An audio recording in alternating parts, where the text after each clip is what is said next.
Ngayon, meron po tayong good news po para sa inyong lahat. Pero bago yan, magluluto muna tayo ng native na manok. So, ang luto natin doon is tinola. Tara, tignan natin yung manok.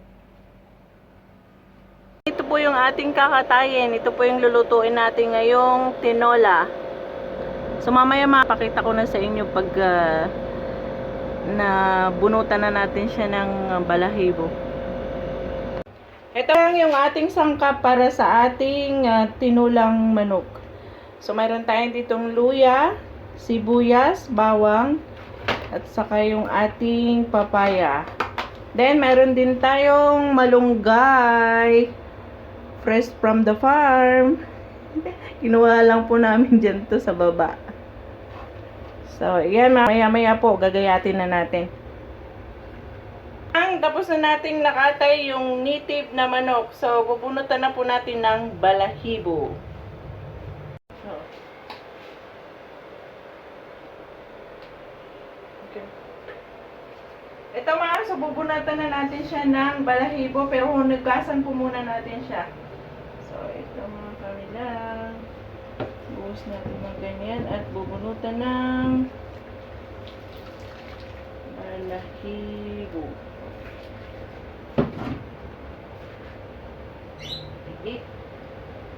Yung ating native na manok na bunutan na natin siya at inihaw na rin po natin para matanggal yung mga maliliit na balahibo.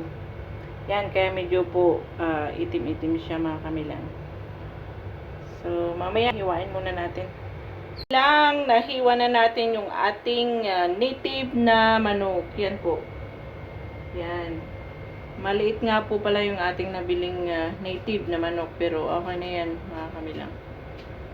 So, ready na tayong magluto. Nandito na yung ating mga ingredients. Bawang, sibuyas, luya.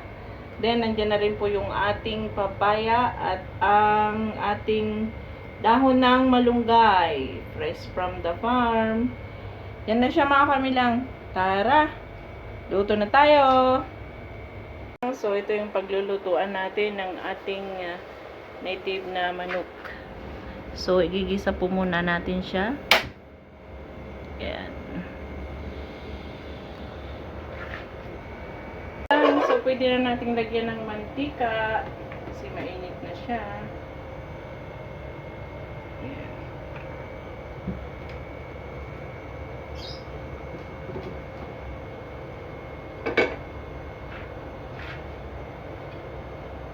So, muna natin yung ating bawang.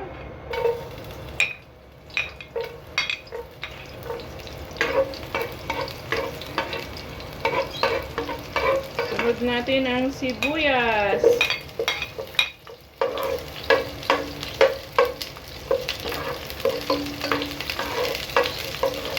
Sama na rin natin kamilang ang ating luya.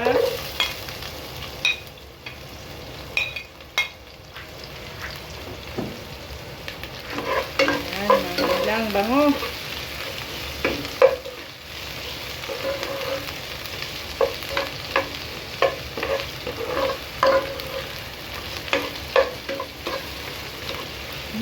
Amoy parang ulam na.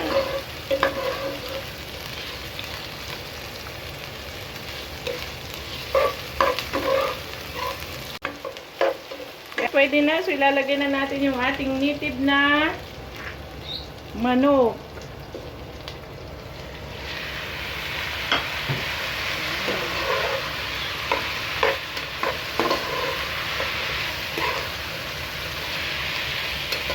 Parang nasa Pilipinas lang ha. Ito nga ulam sa Pilipinas.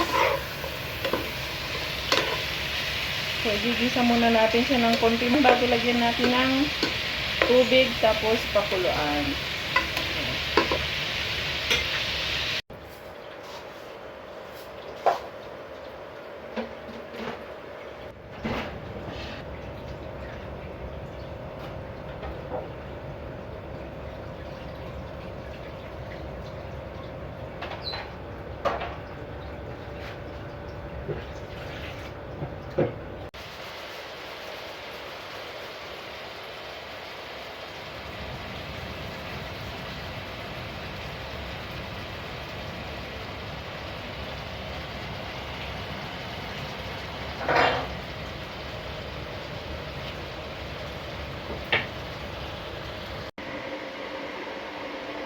tignan na natin. So, yan. Wow, ang bango, bango. So, nagisa na natin siya lang. Yan. Sarap.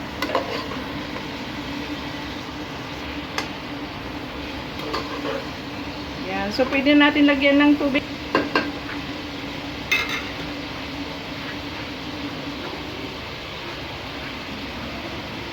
Yan ang sabaw.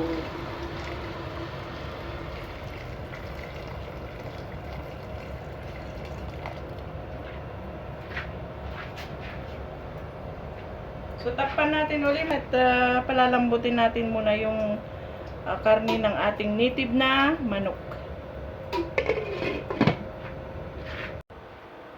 Eh, nakalimutan ko po pala kanina. So, lagyan natin siya ng buong paminta. Mga buo-buo. Hindi siya durog.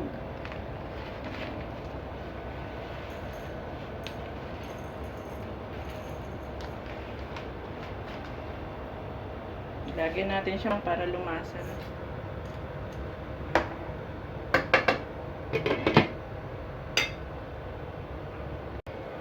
Malambot na ata yung ating manok. Yan. Yan. Okay na siya. So, ilalagay na po natin yung ating papaya. Corpse.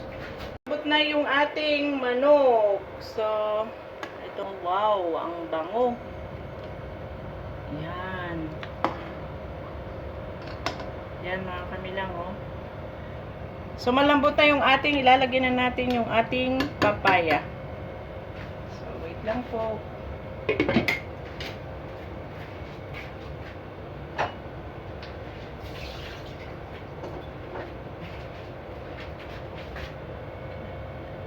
Italagay na yung ating papaya. Yan.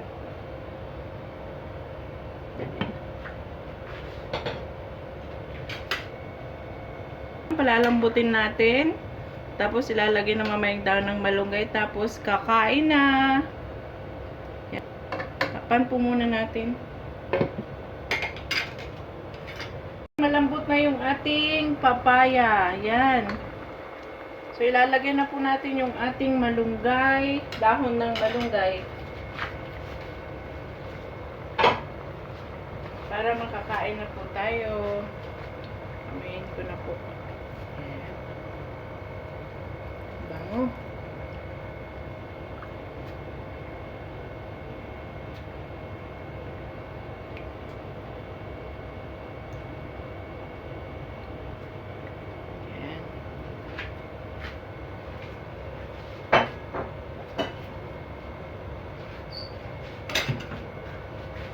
Pakuluin na lang natin, tapos kakain na po tayo. Yan, ang ating native na tinolang manok. Yan, takpan muna natin.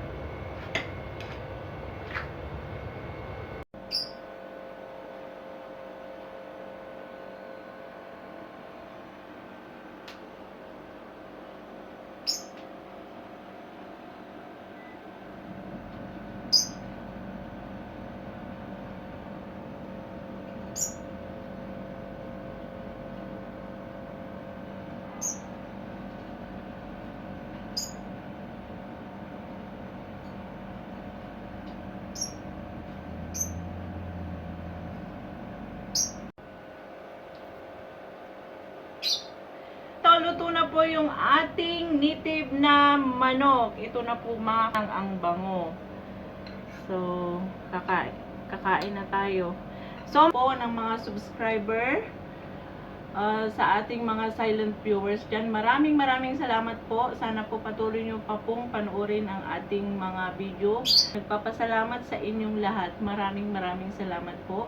At nagpapasalamat din po ako sa Panginoon dahil binigyan niya ako ng chance na gawin yung YouTube channel na to. So, thank you Lord. Thank you. So, mga ito, kakain na tayo. Kain na tayo ng native na manok.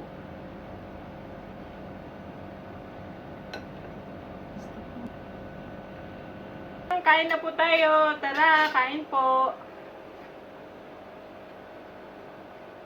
Yan, ang ating tinulang manok. Nakakamiss po sa probinsya mga. So yung ating native na manok, liit po siya, kaya ito, yung karne niya kaunti lang.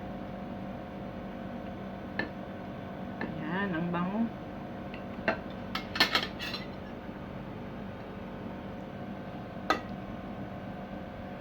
Kain po tayo.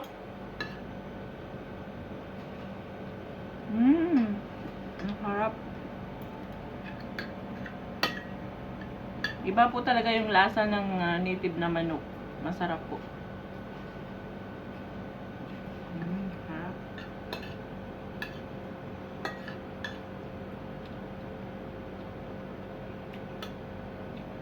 So, kain po muna tayo. So, hanggang dito na lang po ang ating vlog. Maraming salamat po sa inyong lahat. Ingat po tayo and God bless. Bye-bye! Saan ito?